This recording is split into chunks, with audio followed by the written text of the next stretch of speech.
What up, everybody? I am your host, JP, and this is my co-host, Josh. Hey, everybody. And welcome back to another episode of the FIlmBros podcast.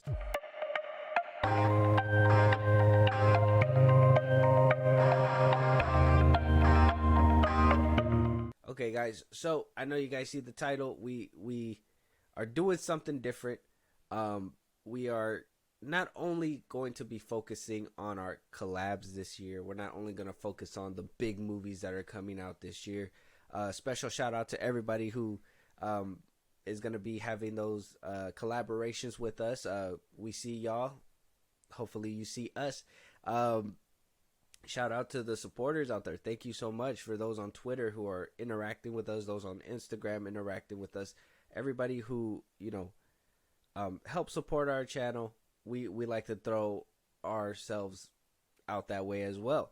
We are also going to be doing on this podcast, we're going to shine a light a little bit on smaller filmmakers as well as the big filmmakers, because those smaller filmmakers are eventually going to get to those big filmmaker status. Yeah. I like us to sharpen our skills, and not only sharpen our critiquing skills and what we see in films, but also, help those who seek opinions on how to improve their own film. Because I mean, these big businesses, they get the whole world telling them, while these smaller filmmakers, they got to figure it out step by step on their own. They might have a few conversations with somebody, but ultimately it's going to be all on their own. So exactly, it's just really nice to highlight the smaller people too, because eventually they'll get there. Exactly. If all things work out for them, and we like to be part of the journey. Exactly. So with that being said, Josh, let them know what film we are reviewing today. A short film called Lizzie-Head came out 2023. Okay, so why pick me? Well, you're good looking. Ah. And you seem funny in your profile. Well, do you want to come back to mine then? What? Already? I'm not really like other girls. You can't come in here at the moment. Why? It's been decorated. It's a real mess. Proper fucking shithole. Okay, so it says here, you need to visualize your desired result upon orgasm. Do you think you can do that? Lizzie-Head, directed by M.W. Daniels. He does have an IMDb. I'm gonna read off his IMDb just so we can shine a light on his other films. I looked on YouTube. He has a channel on YouTube. You can see all his short films there. So his bio says, M.W. Daniels is a writer, director, and composer based in London. Starting his film work in 2011, he made his debut professional sound film Being Without in 2018, which was a finalist at the 2019 Gold Movie Awards, and the film's theme made the final of the 2019 LIMPA Film Festival. His other films are The Affliction Table, Emily's Hand, House of Lexi, The Mind of Julianne, Everyone Laugh at Leanne, The Other Soul to Evie, October Loner, and Keely. Also, the one we're doing today, Lizzie-Head, is his new comedy drama film, which has already won 3 awards. His film work covers comedy drama, psychological horror, and dark drama. Lizzie-Head won the Jury Award at the International Film Awards in LA. It then went on to win the Best Comedy at the Best International Film Festival, and it won Best Short Film at the European Arts Festival. The film also made the 2023 final of the Cannes monthly competition. The film is currently receiving great reviews. So that's his little bio. It sounds good. I mean, he made a few movies since debuting in 2011. Yeah. Got a few awards. I know Lizzie-Head wound up winning a few awards. Those were just like the basic. So what do you think about his bio, Josh, and his awards that come with it? Sounds like he's coming up really well, especially if he has awards already under his belt, and he's been making hella movies since 2018. He's grinding. It's insane to have a short film come out, because they don't take a lot of time. It's mostly I think you probably spend more time in the editing room, if anything, but the fact that he's able to just put them out like that is insane. Yeah, good to him. And the awards that he's won too. I can imagine those festivals are crazy as hell to get into, let alone win or be nominated for top 3 or anything like that. Exactly. With all the competition that's out there, all these filmmakers that want to get to that spot. Exactly. It's really good. Good on him. So Lizzie-Head, Directed by M.W. Daniels, writer N.W. Daniels. So the casting is starring Charlotte Gold as Lizzie Barnett. We got Renee Eskildsen, sorry, butchering the name, as Daisy Jameson. Tom Colston as Ben Furrows. Kathy Griffith as Constance Riley. Olivia Leah James as young Lizzie, and so on and so forth. We have, the rest of the cast that's out there. It's cool to watch short films and, these new and upcoming filmmakers, because, you see the influence of not only bigger creators on these films, but, their own little, I guess you can kind of say there's you can start seeing that their little niche, or what, they're coming up with. And M.W. Daniels kind of seems like he's more on the dark humor, trying to get some complexity in his films, because I think Lizzie-Head is very heavy-handed with the complexities. For sure. For a short film, too. Yeah. Like 30 minutes, around 40 minutes. I think it's like 40. Yeah, around 40 minutes or so. A lot of time, you don't really have a lot of time to linger like most movies do. So you kind of have to get your point across. And again, shorter stories and not so complex characters shows for complex storytelling. So I think Lizzie-Head is a perfect example of dark humor, drama, and I mean, it made me laugh. It had a few comedy moments. So that's a point as well, right? So a 40-minute runtime versus a 2-hour, people are pushing 2.5. If you're Zack Snyder, you're pushing 4, and if you're need to cost it 1.5, maybe 120 for sure. You don't have a lot of time to convey the message. So I thought in particular the way he made this film really helped with that message being conveyed. I think it was very firm. You didn't have time to really think about the other things, like what could be the meaning. It was just more of a, we're here, we're there, now you gotta get keep it. moving. Now you get it. By the end of it, it all makes sense, hopefully, if you're conveying your story correctly, which I think he did for the most part. Yeah. So, like, as always, we're gonna start this off like a normal review. Shouldn't have to say that, but I'm going to say it anyways. So, what do we think about the characters? How we think about the acting in this film? Go on. I think for the most part, acting wise, everyone kind of did fine. I didn't really have a problem with anyone's acting, other than the moms, I guess. The mom, is Lizzie's mom and that weirdo cousin. But even then, I think he played a weirdo kind of fine, so it is what it is. Yeah. But I think, for the most part, everyone kind of did their thing. I think the only ones to really stand out were, obviously, Lizzie, the guy, the ones that they focused on, mainly. Because, I mean, that's where your talent is, And you can tell that they had some kind of acting chops. Yeah, I thought Lizzie really stole the show. I thought she was really good. At first, I was like, the British accent is very hard to, understand sometimes when you're not accustomed to it, and they sounded very heavy with it. And I think the mom's heavy accent really played a role in, maybe her line delivery, or I'm not sure, but I think the mom, she kind of lacked just a little bit, but she wasn't within the whole movie, which that's probably gonna come as just a little gripe later. But I think Lizzie for sure, and the other girl that what was her name? It was Lizzie. The three main. It was Lizzie, the boyfriend, and the chick that she ends, her friend basically, or her cousin, her friend, her friend. Lizzie, Daisy, and Ben. Yes. So Ben is the love interest. Lizzie is found him, started dating him immediately. They go on. He finds out that cheating and whatnot, and then we get to the end, which that whole love thing, I could say, I guess within the movie couldn't. Well, I mean, I understand what he was trying to convey with it, but I don't think it was necessary between Ben and Liz. Oh yeah, the love story. Yeah, on the side. Yeah. Because from what I was getting was that from this movie, and from what they were trying to tell with these characters, was Lizzie has a problem with the mom. She's trying to figure out who her dad is and who she is, kind of thing, right? And I thought the lead actress played that well. Like, she genuinely seemed confused. She genuinely seemed like, what the fuck's going on? Mm-hmm. I don't know. I mean, do we have this? Are we on the same page with that? I would, yeah. I mean, the love interest made no sense, and I know eventually. I mean, she kind of dumps him or whatever because he walks in on her doing her job. But for the most part, yeah, I thought once Oh that no, was it. because he was cheating and the friend came in. Well, yeah, well, yeah, but I mean, And the whole job thing. yeah, the job thing, and then that led to yeah. But for the most part, I didn't really fuck with that story either. I thought it was a lot of flinging, a lot of come and go, and then eventually she was just gonna cut him loose. And I mean, that's kind of what happened. But at the same time, they drug it out a little bit too long. Like that scene where the conflict is, and she's like, "Oh, you kind of fucked up my job," which I mean, spoilers for the movie, but he walks in on her doing her job and stuff, fucks everything up.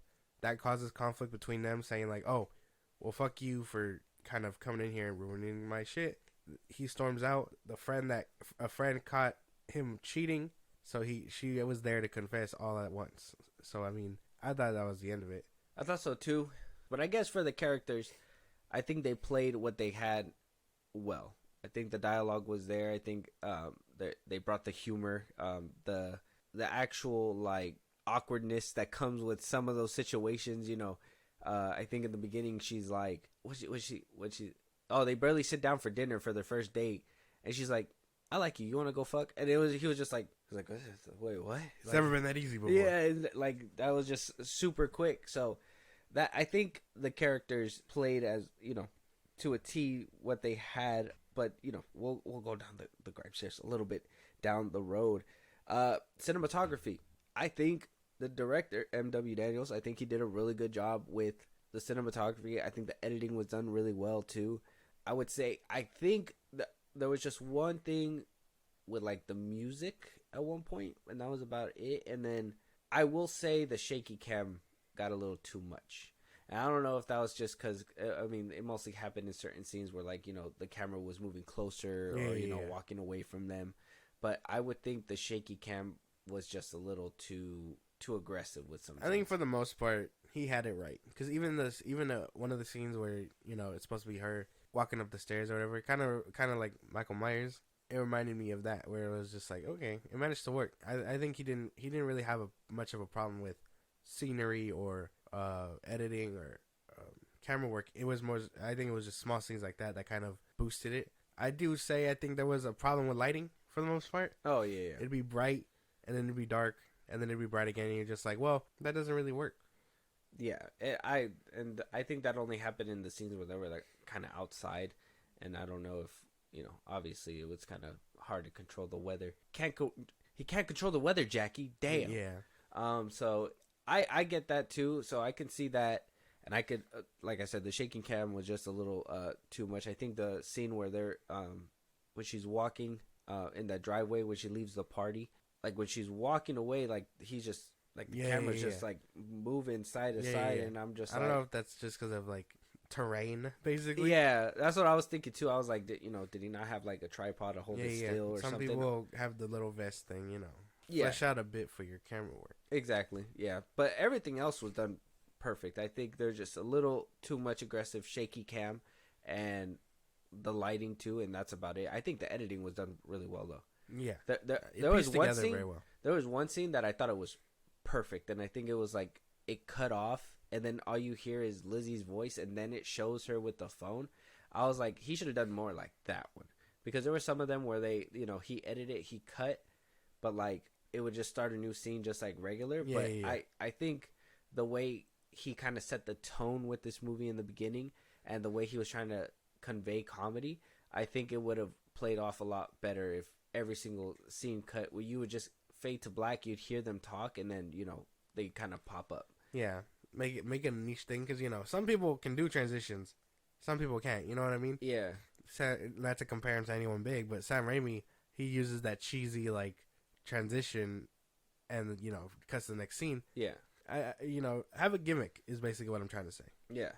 And I think like I said, I think that one scene where that happened, I think it was like towards the end or something. I think that would be his way of going about it, to transition, because it honestly hit a lot better than the rest of the edits to the next scene that he did, because it just kind of arrived, or they just kind of showed up. But it's like they have a conversation, or you kind of hear them before they show up on screen, and then okay, a little bit of time has passed, but Yeah. it kind of seemed like they went from one scene to another scene to another scene. Yeah. And I get what you're saying. Yeah, it would have played a little bit. It would have It made would the have transition a lot smoother. Yeah. Yeah.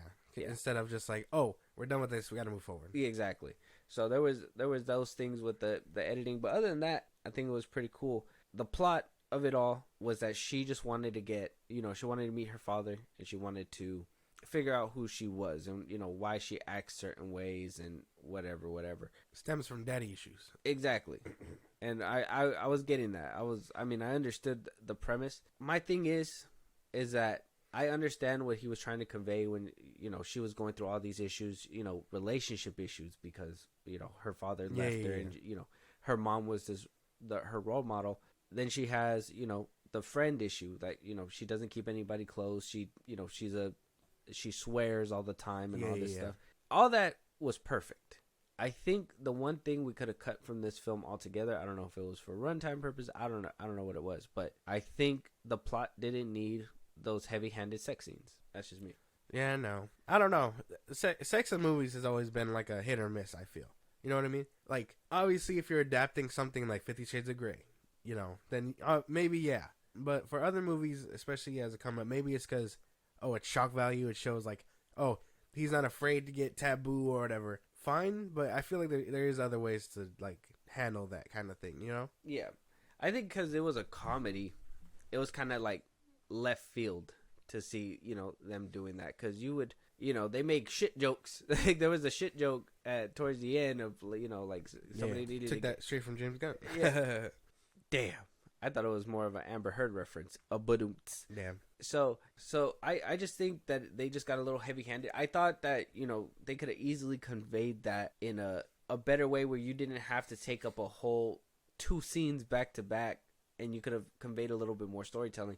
Because for me, if the plot was, her and her mom have friction and she's trying to figure out who her dad was, we should have seen more of the mom than, the struggles that she's going through. Because, that was easily conveyed. I knew that she was having those issues because, she couldn't create any attachments. If they would have had a revolving door of boyfriends too, and then, maybe a scene where, she meets them, moves on, meets them, moves on, blah, blah, blah, blah, whatever. They obviously do the deed. She moves on to the next guy. Like, it would have I would have felt like it would have added more time to flesh out the mom and the daughter's relationship, because, we're supposed to know they have friction and that this is the woman that traumatized her. But, that we didn't really get too much of that. Basically, the kinds of things that would have elevated it were misplaced in order for these taboo scenes. And while again I can appreciate them, it's just unnecessary. I think it was just a lot of, like, probably for shock value, because a film festival will see this and be like, oh, what the fuck, that's so taboo. Like, we'd never expect this kind of thing in any of these movies or whatever, Yeah. So I think that's probably why. Shock value. It probably was for shock value. I think for sure the comedy really started kicking in towards, like, the second half, though. Though the beginning was funny. Mm-hmm. Like, I like the little conversations they were having. You said James Gunn, so I'm going to ask you. There was a lot of, like, swearing and a lot of, unnecessary F-bombs and all that. Did that bother you within the short film? A little bit. And that goes with, like, dialogue and writing and stuff. There has to be other ways to convey the way someone talks. It has to be a little bit more sophisticated. If you're gonna drop an F-bomb, make it for a comedy bit or something. Don't throw it in every other sentence, because then you're just like, okay, you're not as creative as you think, because you replace a very well articulate word with fuck, shit, this and that. You know what I mean? Yeah. So it doesn't work for me. Yeah. Anyway, because she would be like, oh, for fuck's sakes, come the fuck on. And it's just like, for a little bit of, like, the dialogue, it would make sense, but then, this would be her whole vocabulary. And I know that this was, this is where where, like, some things were heavy-handed and then some things were light-handed. If you would have just been like, if you would have just kept all those vulgarities, we would have understood that this is normal to her.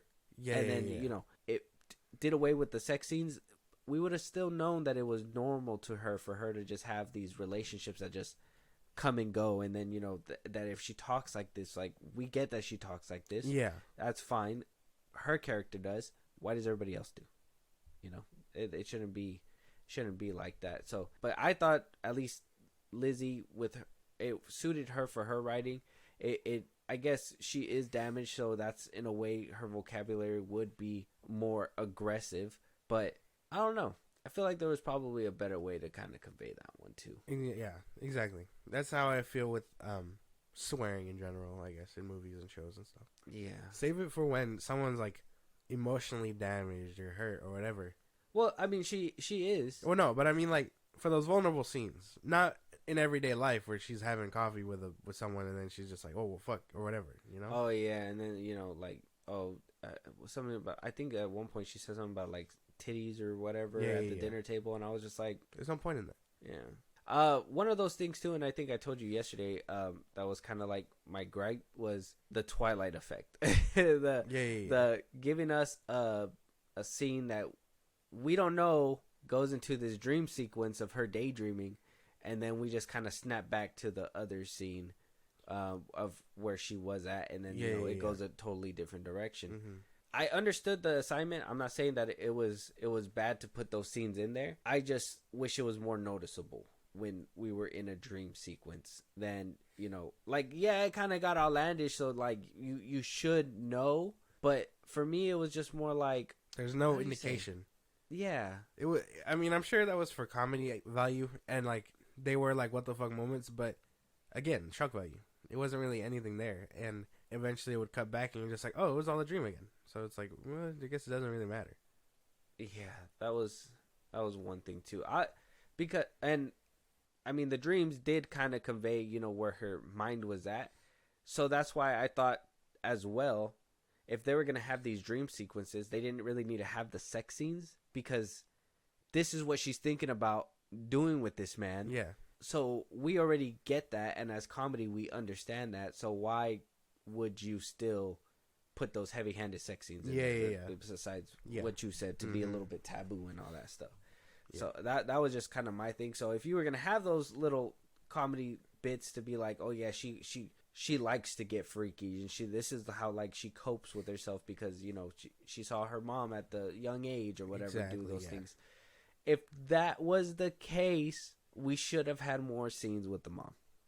We should have had more scenes to flesh that out, because I mean, I would say the ending as well kind of got to that point where it felt like rushed, a little bit of a rushed piece, because by the end of it, she was just able to steal her phone. And though I understand that it still didn't work, and eventually, she still goes through that whole awkward moment and all that stuff, but it didn't work at the end. Like she wound up getting the call back, and all she really had to do was steal a phone. Yeah. She couldn't do that years ago. If it was that easy, she went her whole life from a child to this adult with this trauma, and all she had to do was steal a phone? Basically. It should have been more fleshed out, is what I get you're saying. And it's like, was it sacrificed simply for the fact of those scenes? Probably. And again, in a short film, that's the problem, where it's like, because you're short on time, you got to do what you can, but the ending shouldn't feel rushed either. So maybe if you cut out some of those scenes and move a little bit faster, he probably would have had a better ending pieced together. But it's because everything was so rushed. By the end of it, you're just like, well, we got to get there now. There wasn't no fight scenes. I don't think there was anything like extra ordinary besides the few scenes that we had got that were just like, well, cheeky. Well, there was those scenes. It's not too big of a spoiler or anything like that, but there was those scenes where she'd get like a nosebleed randomly. Unexplained. The blood looked weird, and I know it's hard. Like I've seen fake blood. It doesn't look anything like that. Yeah. And then they went unexplained. Like, why does she get these nosebleeds every so often? But it just happens. No real explanation. Yeah, I don't think I heard any explanation. There was no explanation. Was it just because of anxiety? I don't even know. I don't know. She got one. She got one in the beginning. She got one at the party. Yes. That's like, and then I think she got it like a third time toward the middle. I think. Yeah. And she was just like, "Fuck, it happens." But Wait, like, which was crazy that she got a nosebleed and the mom was just like, "Get the fuck out!" It's like, damn. Yeah. She hates your guts that much. Like, I didn't understand it. And I mean, like I said, if you were gonna have that, we should have had a little bit more of that relationship with the mom. Yeah, I mean, yeah, if we would have started with that younger sibling, or not the younger sibling, Lizzie as a young child, and kind of see what kind of damage the mom did, then we probably wouldn't have needed to spend time seeing her throughout the film. But you can't tell me that there was just this one point of impact that happened, and you just completely, you don't talk to your mom anymore. You don't do anything like that. That was just too outlandish for me to believe when it came to that one. But I think there was some good stuff. It was solid for the most part. Like, Yeah. you can't even knock it. You can only give notes upon what was shown, because I mean, it's not a $1 billion film either. Yeah, that's true. I mean, any other gripes besides that? I think That was pretty much everything. I think. Yeah. Not much else. Honestly, I think probably worth the awards. It just needed to be fleshed out a bit more. It probably could have used that hour. Extra runtime and maybe cutting out those sex scenes. Yeah. Either cut out those scenes or, I mean, shit, you were at the 40-minute mark, make the hour. And I think that whole relationship thing could have probably been tossed out. Yeah. Like that whole with Ben and everything, because by the end of it, it doesn't pan out to anything, just a gag, and then she goes back. Basically, yeah. So closing thoughts, and then we'll rate it 1 to 10. 1 being the worst, 10 being the best, 5 being in the middle. This isn't my first short film that I've seen. I like to watch some of these every once in a while, like short horror films or whatever. I think those are the main ones people make on YouTube and put them up. And there's some are creative, some aren't. This one's kind of creative. I actually really enjoy the deepness to it. What I don't enjoy, I mean, swearing and things like that. Those are my own gripes. For the most part, I'd say it was pretty solid for a short film. I think I give it like a 7. It was pretty solid. I can't even like knock it too hard. Yeah. Okay. Same thing. I think it's a solid film. I think it conveyed the point that it needed to convey. It had the humor. I caught myself laughing a few times. In particular, there's this one scene. If you guys get a chance to watch, I don't want to spoil it, because I think it's a short film, and I think that you guys deserve to kind of check it out for you guys yourselves. But there's this one scene that just made me kind of like crack up, and I was just like, okay, all right, we got the comedy down. Just we got to tighten up the rest of the ship. So there's a few things that could have been done a little bit better that we already kind of ran down. I don't think I have any more gripes, but yeah, I think the music is what really drew me in, though. Yeah. I think the way that he set the tone when he first started the movie, to even the music that like really made the scenes hit a little bit harder. He picked the right music, I think. Okay. And I noticed that he is the composer on this film as well. So I think he did very well with picking the right music to kind of set up those scenes that he was doing. With that being said, for me as well, I got to give it like a 7. I think I was going to give it the same number. I think it's solid, could be tweaked up a couple places, but everything else was pretty on the money. I understood the assignment. I think the lead actress did honestly fantastic. I can't even say that she did a bad job. M.W. Daniels, I think his directing, for somebody who's been doing it for over 10 years already, is cleaned up. I kind of want to check out his other short films to kind of see his progress as it happens. But I think this one was good. I think it's worth a look at. If you guys want to check it out, check out his YouTube. He has a bunch of other short films. Check out his Instagram at MW Daniels well. Shout out to MW Daniels. Thank you so much for hitting us up. We love doing this review. Exactly. Please don't be mad at our review. We're just a couple of... We're the messengers. You asked us. So, I mean, we're being as... Here we are. honest as we can. Yeah.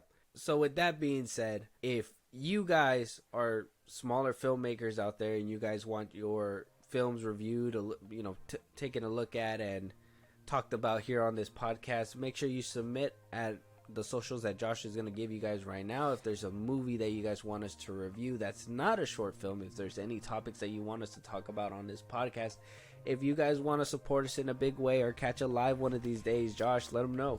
Twitter, TikTok, Instagram at FIlmBros Podcast. We post new episodes are up. You can hit us up there for any news or movies you want us to cover. Again, if you're someone with a short film that you want us to review, critique, anything like that, you can hit us up there at FIlmBros Podcast. Buzzsprout, link is in the bios of the socials I just gave you. It's like a Patreon. You support us, you get special perks on the side. We shout you out for helping us out. We'd appreciate it. Thank you. At FIlmBros Podcast on Buzzsprout. Listen to us anywhere you get your podcasts, at FIlmBros Podcast, Spotify, YouTube Music, Apple Podcasts, things like that. We're on a bunch of sites. Check us out.